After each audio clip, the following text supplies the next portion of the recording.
தேவனே நான் ஓமதண்டையில் இன்னும் நெருங்கி சேர்வதே என் ஆவல் பூமியில். மார்க்கு 7:34. வானத்தை அண்ணாந்து பார்த்து பெருமூச்சு விட்டு எப்பத்தா என்றார். அதற்கு திறக்கப்படுவாயாக என்று அர்த்தமா? அதற்கு திறக்கப்படுவாயாக என்று அர்த்தம். இந்த மனிதனுக்கு சுகம் கொடுப்பதற்கு முன்பு இயேசு வானத்தை அண்ணாந்து பார்த்து எப்பத்தா என்று சொல்லி திறக்கப்படுவாயாக என்று சொல்லி அவனுக்கு சுகம் கொடுத்தாரா.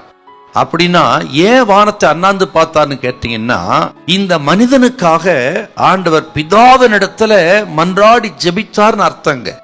இந்த மனிதனுக்காக இயேசு ஜெபம் பண்ணினார். இதை கேட்கிற உங்களை பார்த்து கர்த்தர் சொல்கிறார், இயேசு யாருன்னு கேட்டீங்கன்னா, ஆக உங்களுக்காக ஜெபிக்கிறவர், உங்களுக்காக பிதாவினிடத்துல பரிந்து பேசி ஜெபிக்கிறவர்.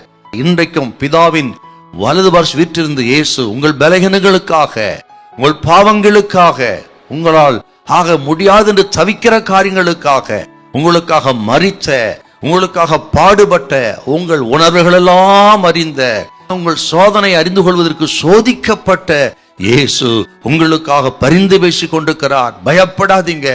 இந்த பலகீனத்தின் மத்தியில, வியாதியின் மத்தியில, கைவிடப்பட்ட நிலைமையில உங்களுக்கு யார் துணையா இருக்கிறாங்களோ இல்லையோ, ஆனால் உங்களுக்காக துணை நின்று ஜெபிக்கிற, வேண்டு செய்கிற இயேசு இருக்கிறார்.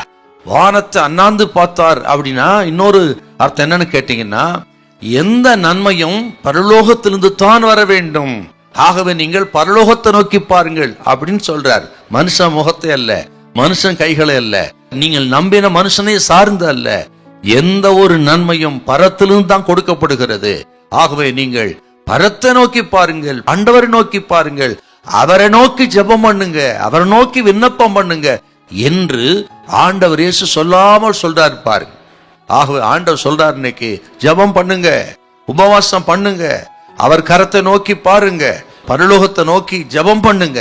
உங்க ஜெபத்தை ஆண்டவர் கேட்டு நிச்சயமா உங்களுக்கு ஒரு அற்புதத்தை கர்த்தர் செய்வார். இந்த எப்பத்தா என்று சொன்னால் திறக்கப்படுவாயாக.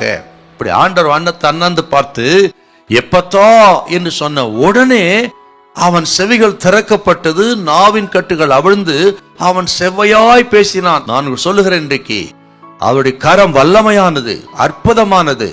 அவர் கரம் எல்லா தடைகளை விலக்கி நீங்கள் செவ்வையாய் பேச, உங்களுக்கு அற்புதத்தை செய்ய ஆண்டவரின் கரம் அல்லது பாருங்க. ஆண்டவர் இன்றைக்கு அந்த அற்புதத்தை உங்கள் சரீரத்தில் செய்ய வல்லவர். அவர் கரத்தினால தொட்டு குணமாக்குவார். எல்லா தடைகளையும் இயேசு விலக்கி போடுவார். ஹல்லேலூயா, ஹல்லேலூயா.